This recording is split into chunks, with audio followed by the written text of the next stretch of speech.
So basically, NATO as a concept, it doesn't work. You can't have ready interoperable forces. It just doesn't work.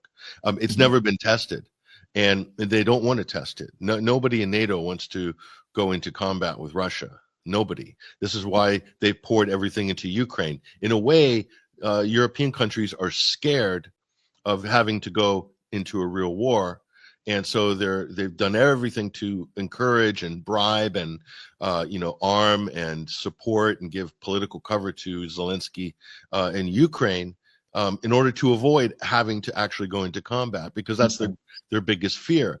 So if NATO is so great and they're spending all this money, certainly they have no problem fighting the Russians.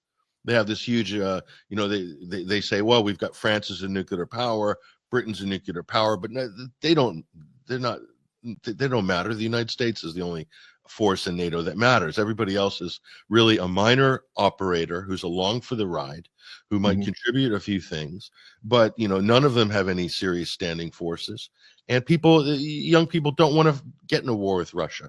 There's nobody clamoring, and nobody in Europe, other than politicians and think tanks and a few hawks in the media, nobody is interested in fighting Russia or going to war on behalf of NATO. A vanity war, World War III on behalf of the United States and NATO. Nobody's interested. Only hawkish politicians, and those hawks are more and more situated further away from the battle, from the front line. So that's the United States, maybe one or two, maybe in Norway, a few hawks in Sweden, but they're becoming less hawkish the more the escalation with Russia becomes, because now Sweden and Finland are on the front line. They weren't before. They were neutral. Now they're on the front line as NATO members. Ditto with a number of Central European countries.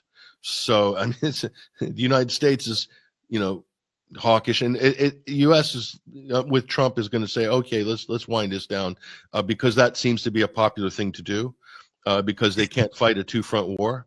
If you have to give up one, it's going to be Ukraine, because Israel, that's a non-negotiable.